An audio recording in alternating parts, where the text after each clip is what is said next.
Я видел Крым без покрывала. Он был, как высохший родник. Хоть солнце горы согревало, но горем веяло от них. Росли цветы на камнях твердо, и над землей клубился пар. Как в 944-м из Крыма выслали татар.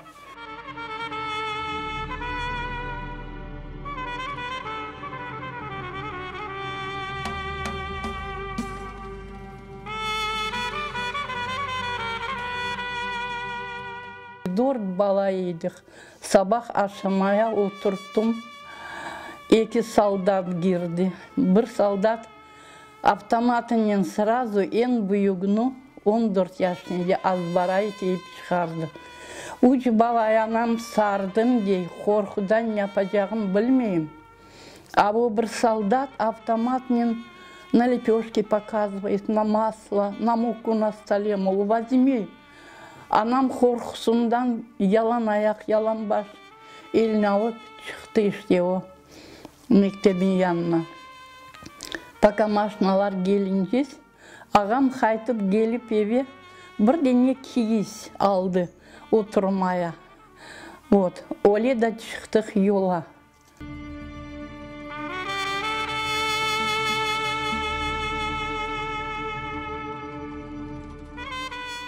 Тайга, таежный поселок Парма.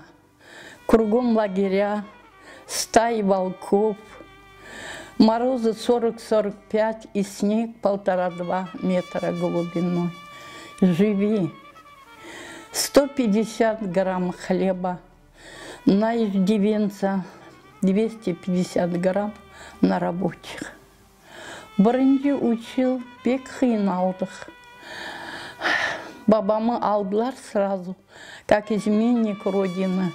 58-я статья, 25 лет. И только потом Маленков, когда амнистию сделал, он вернулся домой.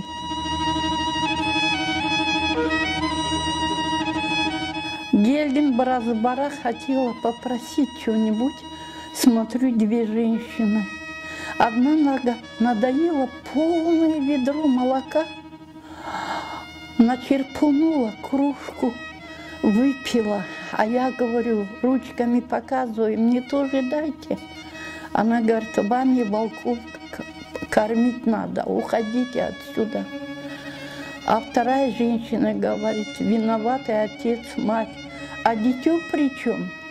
Она говорит, от таких родителей хорошие дети не рождаются. Очень много умерло, отравились. И у меня старшая сестра, 13 лет, пошла за ягодами, пришла, легла, утром уже мертвая лежала. Когда ведерко опрокинули, там были хорошие ягоды и ядовитый был человек. 13 лет за ночь не стало ее.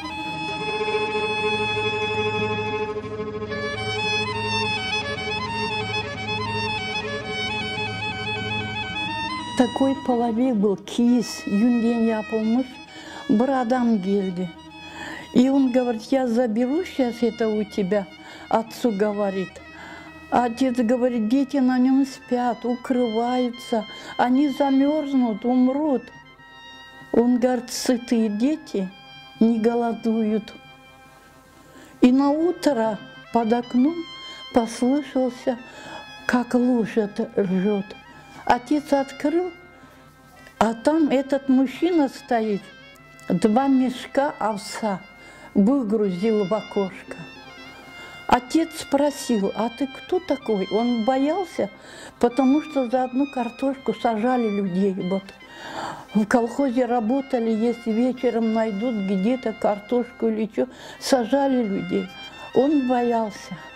Он говорит, я шворник.